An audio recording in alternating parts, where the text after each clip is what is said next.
Hi everyone, I'm Megan and I'm part of the Evaluation and Insight team working as the Knowledge and Intelligence Officer in the Calderdale Local Delivery Pilot.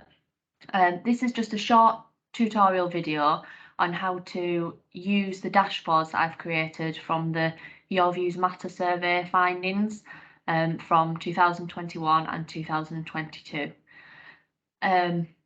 I've created a dashboard for each locality within Calderdale to enable the data to be interacted with on a smaller scale. So firstly, I'll just go through where the dashboards are located. So as you can see on my screen, I've got our Active Calderdale SharePoint site open. This is where the dashboards are located. So to find the dashboards in the folder that they're in, if you just go to the Program Team folder and then folder 3, Evaluation and Insight, and then Insight and Data, and then if you just scroll down a bit, I think it's the last folder on there, Your Views Matter Survey, and then you'll see a folder called YVM Dashboards, so Your Views Matter Dashboards. So if you click on there, within that folder, there's numerous folders which has everyone's name on, and each person will have their own group of dashboards, just to enable everyone to filter the dashboards as they want to, because we don't want numerous people using one at a given time. So I'll just go into my folder first of all, and then you can see that all the dashboards are listed here for each locality. To open a dashboard, I'll just open the Calder and Ryburn one. If you select the 3 dots on the right hand side of the file name, go to Open, and then Open in App. That should open the file. Best to use the file within the actual Microsoft Excel application, as it's much easier to use this way.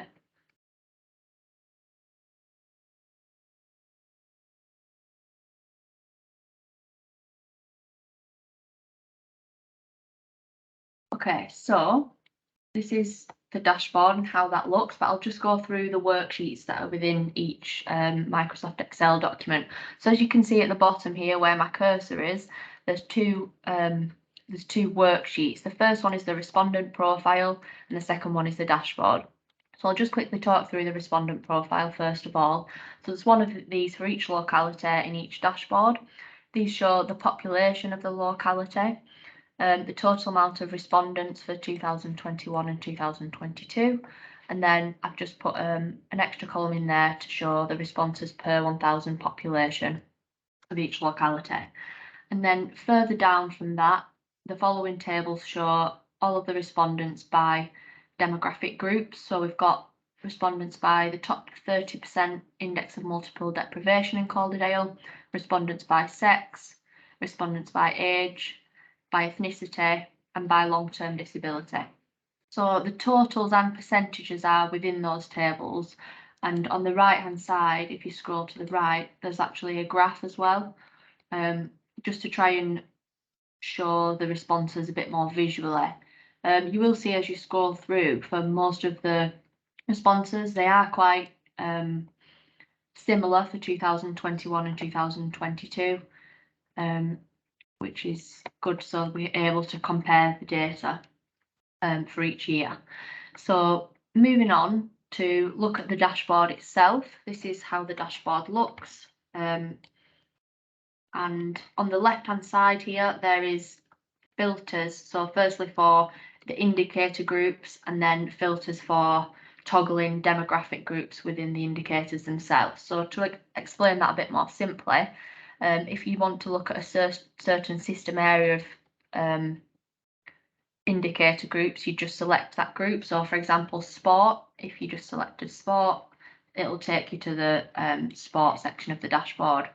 The grey arrows at the top take you back to the beginning, just to make it easier to use because it is quite a lengthy document. If you selected another one, just to give you another example, achieving goals, neighbourhood trust, it will take you there, and then use the grey arrow again to return to the beginning.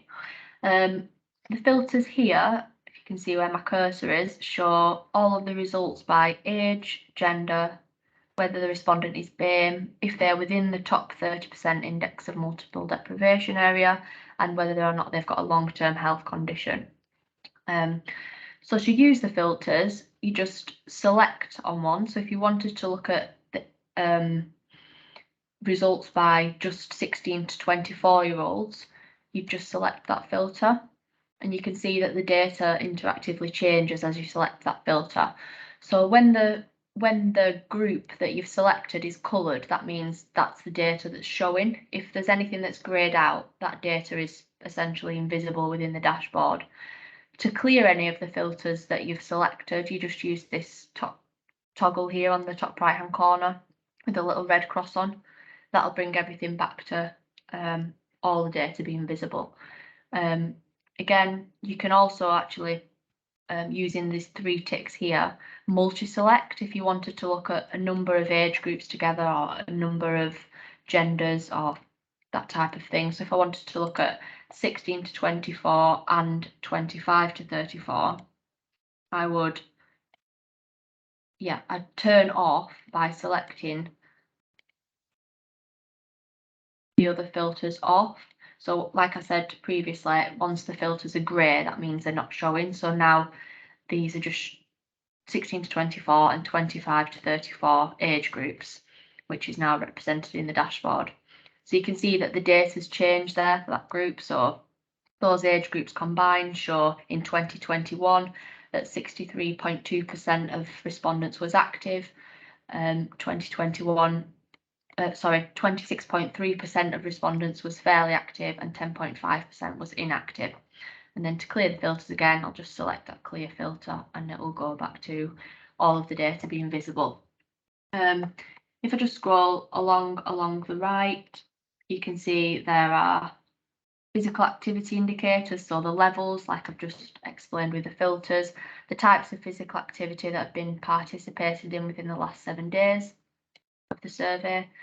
And then we've got our influencers of physical activity indicator groups here, so individual and social motivation and capability to be physically active. Something to consider is as well that in the 2022 survey we did add a neither agree nor disagree option into the survey as a result of a lot of respondents asking for that option in the 2021 survey. And then if you scroll along, you can then see the environmental influencers and system area indicator groups that we asked about within the survey. So we've got parks and green spaces, streets for walking, streets for cycling. And I just quickly wanted to run over the leisure facilities one because this has got a separate filter within itself. So in the 2022 survey, we asked the respondent if they are a member of Calderdale leisure facilities. So we could see the different responses by whether they're a leisure member or not, or if they use their facilities sometimes but are not a member. If you do select one of these, so for example, if I just select yes, I am a member, it will only show 2022 data, as obviously we only asked that question within the 2022 survey. And to clear that filter, you just select clear filter. And then to go back to the beginning, you just select the grey arrow at the top. All the system area filters are along the dashboard. As I mentioned earlier, it is quite a long document, which is why these are here again, to quickly flick through and flick back to the beginning of the dashboard and to the area that you want to view. So that's just a quick tutorial. Obviously, I will be here if anyone's got any questions to ask for any help or anything like that. But I hope this is an informative, helpful resource for everyone in our team to use. I'd encourage you to use this and have a play around and just look at the data to try and inform your current and future projects where you're working now and going forwards.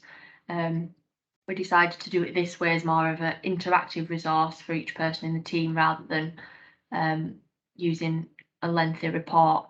But as I said, I will be here for any queries that anyone's got still. So yeah, I hope that's been helpful.